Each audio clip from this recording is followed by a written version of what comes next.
Hey readers, over the past couple days I've learned a lot about you as readers. And I've also learned a little bit through Reading Workshop about our reading responses. Mostly what I've noticed is that doing a reading response and remembering to do a reading response is pretty hard. And I'm going to get to that a little bit later. We're going to test something out with Google Classroom to try to make this easier because writing about our reading is so important. Today I want to teach you that people read differently when they write about their reading. When you're writing about your reading, writers see more, they notice more, they think more. And when you're reading as a writer, you bring this writerly wide awakeness or an extra alertness to your reading. So you're noticing stuff that others would pass right by, and you make something out of what you see. So I fixed my camera now too, so you should be able to see. There I am in the corner. So as we're writing about reading, like I said, we live wide awake lives. So reading our books through the eyes of a writer, it helps us pick out important details, and it makes sure that we are ready to make a significance with our understanding. As writers, as readers, our goal is to grow. And by reading as a writer, what this does is help us wonder, and it helps us think, and it helps us eventually to grow as readers. So here's the thing. When our reading response turns into something that you forgot, and it turns into, oh my gosh, I forgot to do my reading response, I need to crank it out now, I need to finish it before the timer goes off. Really what that does is turns our reading response into an afterthought, when overall our reading response should be the thought. We should be reading with the idea that we're going to write about our reading at the end of it, because this is something that really helps us raise the level of our reading, and like I said before, helps us grow. So we're going to practice reading with this extra alertness, with our wide awake eyes, and we're going to practice with a section from Home of the Brave. Now, you should have already heard this part in our recording. If you have not listened to the first couple sections, you need to go back and check Google Classroom. There's a link posted below. Listen to that first, then come back and join us. But if you've already listened to it, you can tune in right now. So I'm going to read the section here, God with a Wet Nose. So to start with, I'm just going to read through it. We park by the side of the fast car road. Walking through the snow is hard work, like wading across a river wild with rain. The cow is near a fine, wide-armed, good-for-climbing tree. To say the truth of it, she is not the most beautiful of cows. Her belly sags and her coat is scarred, and her face tells me she remembers sweeter days. My father would not have stood for such a weary old woman in his herd, and yet to see her here in this strange land makes my eyes glad. In my old home back in Africa, cattle mean life. They are our reason to rise with the sun, to move with the rains, to rest with the stars. They are the way we know our place in the world. The cow looks past me. I can see she's pouring with only snow and dead grass to keep her company. I can see that she's pouting with only dead snow and dead grass to keep her company. I shake my head. A cow can be trouble with her slow, stubborn body, her belly ripe with milk, her pleading eyes that shine at you like river rocks in sun. An old woman comes out of the barn. She's carrying a bucket. 2 chickens trot behind her, scolding and fussing. The woman waves. Just saying hello to the cow, Dave calls. Let me know if she answers, the woman calls back, and she returns to the barn. We should go, Dave says. Your aunt is expecting us. A little longer, I say. Please? I know cattle are important to your people, Dave says. Again, he tries to use my words. A man I helped to settle here taught me a saying from Africa. I'll bet you would like it. A cow is God with a wet nose. I laugh. We wait. The wind sneaks through my coat. My teeth shiver. I take off a glove and hold out my hand. And at last the cow comes to me.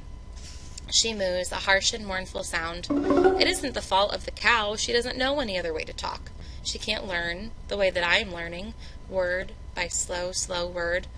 I stroke her cold, wet coat, and for a moment I hold all I've lost and all I want right there in my hand. So here's the thing. Any other person who read this probably would have just whizzed through this section and would have said, okay, cool, there's a dead tree, there's a cow in a field. So what? But because we are looking at this with the eyes of a writer, we notice something different. So I'm noticing that Keck, our main character, is very observant. He's going into detail about the cow, the way that he's comparing it to himself, not being able to learn word by slow word like him, talking about the cow's life, talking about what it means to him. What I'm noticing is an observation about my character, that Keck seems sympathetic to the cow, he's observant, and he's also a little bit poetic. He is observing his new environment, and it's starting to tell us things about his old life in Africa. If I were just whizzing through that, I wouldn't have noticed. But because we are reading, wide awake like writers, we're able to make these kinds of observations. So now, because we've taken the time to form these ideas about our main character, these ideas can actually follow us throughout the entire book. So we have some tips here for writing well about reading. So I asked you to glue this paper into your reading notebooks during our afternoon work break, so we should be able to just open right up to this paper. This chart we're going to be building on as our lessons continue.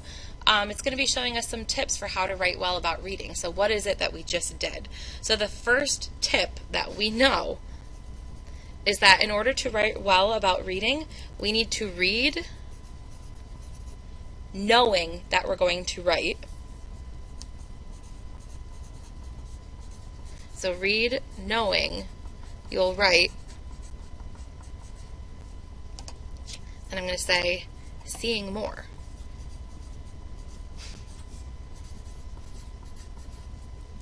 So you don't have to copy these right now. I'll ask you to pause the video in just a moment to catch it all. So the first thing is that you need to read knowing you'll write. That way you'll be seeing more. So the next tip is to read upcoming text with the ideas you wrote about in mind. So I just formed an idea about Keck. I don't want to forget that. I don't want to say I did my reading response yesterday and move on. I want to remember that as my lessons come on. So I want to remember that he's observant and that he's poetic. And then I'm starting to have ideas about his former life. So our second note here, read upcoming text with ideas you wrote about in mind.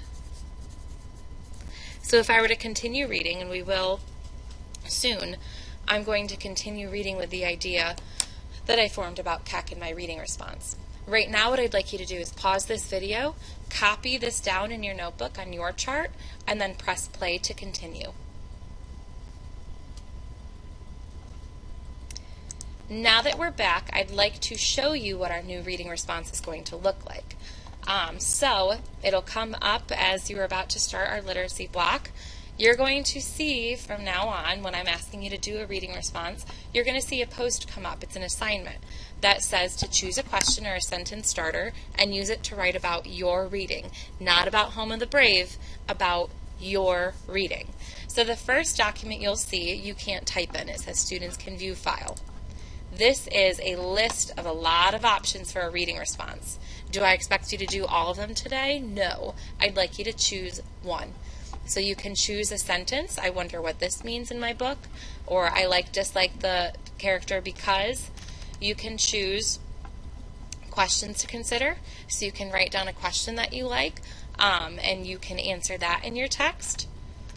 And there are some alternative responses here. All I'm asking is that you choose one. So I'm going to go ahead and pick the first one here. Let's see. The character reminds me of somebody I know because. I'm going to say I like/dislike this author's writing because. I'm going to copy and paste it. Now if we go back to our reading response here, there's a second form. This you each have a copy of. So you're going to click, and this is your reading response. For me, I am reading Home of the Brave. You need to type your book. But I'm going to write Home of the Brave. And then my response, I'm going to put the question in there. I dislike this author's writing because. I'm going to say I like it, and then continue. Because it is written in verse, not regular paragraphs. This makes me change the way I read the story, and it makes me think about the words the author is choosing. Notice I finished the reading response and then I elaborated. So I did not just finish it with one word. I put my thoughts in there. So as I continue reading, I can really continue to think about the way that the story's written in verse and not regular paragraphs. Once you're done with it, you're going to click Turn It In. Mine doesn't have it up here, but you'll have a Turn In button. And then you will be good to go. Your reading response will be turned in, and I won't have to collect your notebook. So please make sure it's not an afterthought. You are reading with the idea that you're going to be writing about your text. That's our extra alertness, our wide awake writing that's going to help us raise the level of our reading. Enjoy your reading today.